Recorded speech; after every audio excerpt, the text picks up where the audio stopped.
राजस्थान भक्ति का प्रदेश है, राजस्थान शक्ति का प्रदेश है, जिसके माध्यम से कभी भी हमारे धर्म के ऊपर जिन लोगों ने आक्रमण किया, हमारे देश के ऊपर जिन लोगों ने आक्रमण किया, उनको मुंह की खानी पड़ी है। राजस्थान के क्षत्रियों ने उनको मार कूट कर बाहर भगाया है। राजस्थान सेवा का प्रदेश है, राजस्थान अतिथि देव भव के लिए जाना जाता है पूरे विश्व भर में। लेकिन पौने 5 वर्षों से राजस्थान की जो दुर्गति इन असुरों ने की है, ये आप सबके से छुपी नहीं है। बंधुओं, मैं कहना चाहता हूं, जब असुर का राज होता है, चाहे कंस की राज की बात कर लो, चाहे रावण की राज की बात कर लो, चाहे जरासंध के राज के समय की बात कर लो, जब असुर गद्दी पर बैठते हैं, जो इस प्रकार से अधर्मी लोग गद्दी पर बैठते हैं, तो धर्म का नाश होता है। और धर्म का जो जिस प्रकार से आज हानि हम सबको देखने को मिली है, यही तांडव हम सबको आम देखने को मिलता है।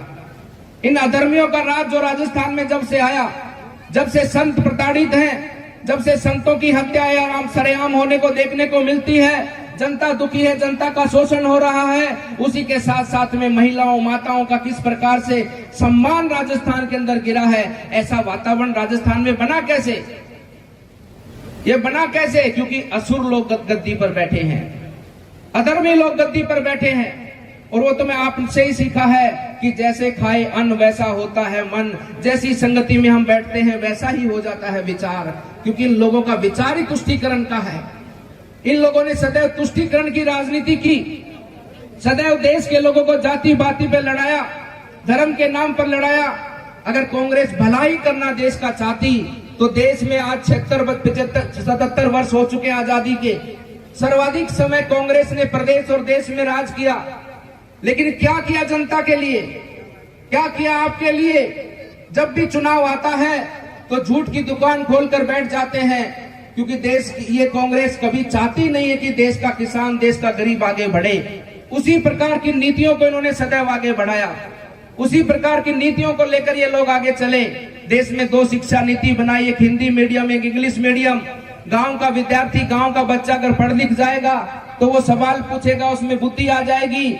लेकिन गांव के लोगों में बुद्धि नहीं आनी चाहिए, गांव के लोग भोले रहने चाहिए, ताकि जब चुनाव आए तो झूठे प्रलोभन देकर उनका वोट ले लो और फिर तुम राज करो। ऐसी परिस्थिति देश की बनाकर इन लोगों ने रखी। अगर कांग्रेस चाहती तो क्या आपके घर में वो रसोई गैस का सिलेंडर माताओं के घर में क्या नहीं पहुंचा सकती थी?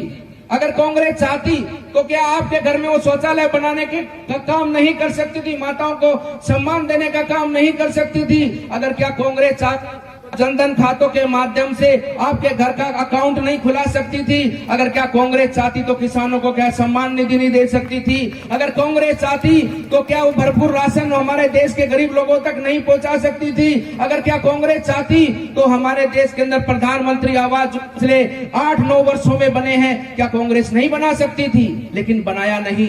बंधुओं, मैं तो 2 योजनाओं की बात करूंगा।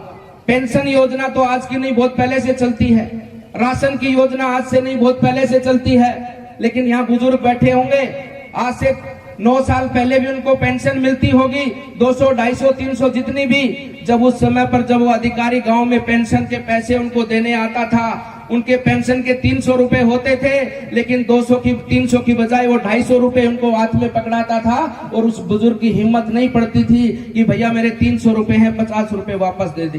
क्या पड़ती थी हिम्मत? क्योंकि उसको पता था अगर तू बोल गया तो अगली बार में 250 मिले, ये भी नहीं मिलने। यथार्थ है कि नहीं है? गांव का राशन डीलर सबसे बड़ा डीलर होता था।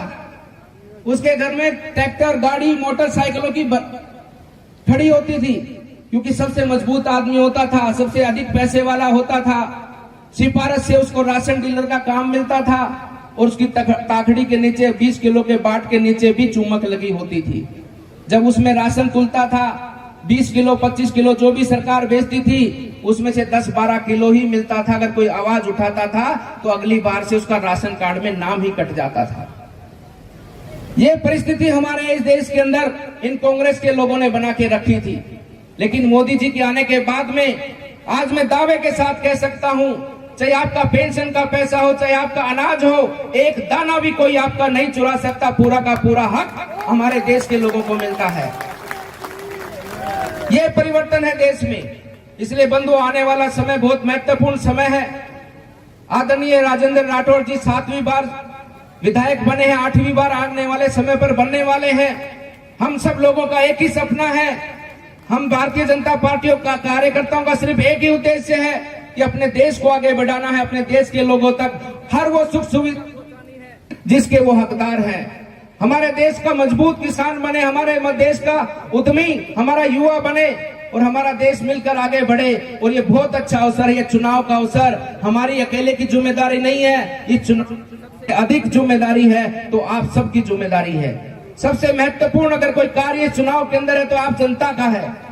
आपका दायित्व तो बनता है कि हम सत्ता के ऊपर सेवा करने वालों को बैठाएंगे या सत्ता के ऊपर अधर्म का शासन करने वाले ऐसे गुंडे मवालियों को बैठाएंगे जो लोग राजस्थान के मान सम्मान को गिराने का काम करते हैं। और याद करो वो दिन आज से 5000 साल पहले का, एक बार द्रौपदी का भी वस्त्र हरण हुआ था और आज राजस्थान में इस कांग्रेस के शासन में हमारी बहन का भी वस्त्र हरण हुआ है। इन अधर्मी लोगों को उखाड़ कर फेंक कर राजस्थान में धर्म का शासन करना है और राजस्थान में सेवा को समर्पित भारतीय जनता पार्टी को आपकी सेवा करने का अवसर हमें देना है। इस बात को हम सब लोग ध्यान रखें क्योंकि बहुत महत्वपूर्ण समय है। ये समय हमारे देश को आगे बढ़ाने का, हमारे प्रदेश को आगे बढ़ाने का है। ये अमृत काल है हमारे देश का। युवा भारत है, आज युवा भारत की शक्ति है। इस युवा भारत की शक्ति को हम सबको अपने देश की उन्नति के अंदर लगाना है। अगर छोटी सी भी चूक हो गई तो आने वाले समय पर जब देश 100 वर्ष का होगा, क्या जवाब देंगे उन शहीदों को?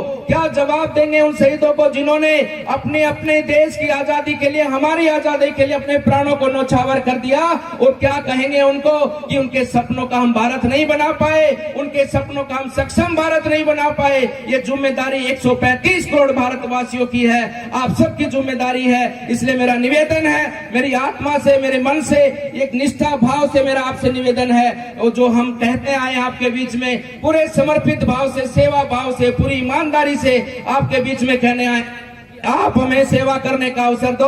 हम उन शहीदों का सपना पूरा करेंगे और अपने भारत को एक संपन्न राष्ट्र बनाकर इस भारत भूमि को आगे बढ़ाने का हम सब लोग मिलकर काम करेंगे। और इन अधर्मी लोगों को एक एक को मेरे माध्यम से मैं आदरणीय राठौड़ साहब की अनुमति लेना चाहूंगा कि मैं कहना चाहता हूं उन सब लोगों से, इन गुंडे मवाली बदमाशों से, इन प्रॉपर्टी के दलालों से, इन कांग्रेस के भ्रष्टाचारी नेताओं से समय से अपना राशन कार्ड बंगाल का, कर्नाटक का बनवा लो।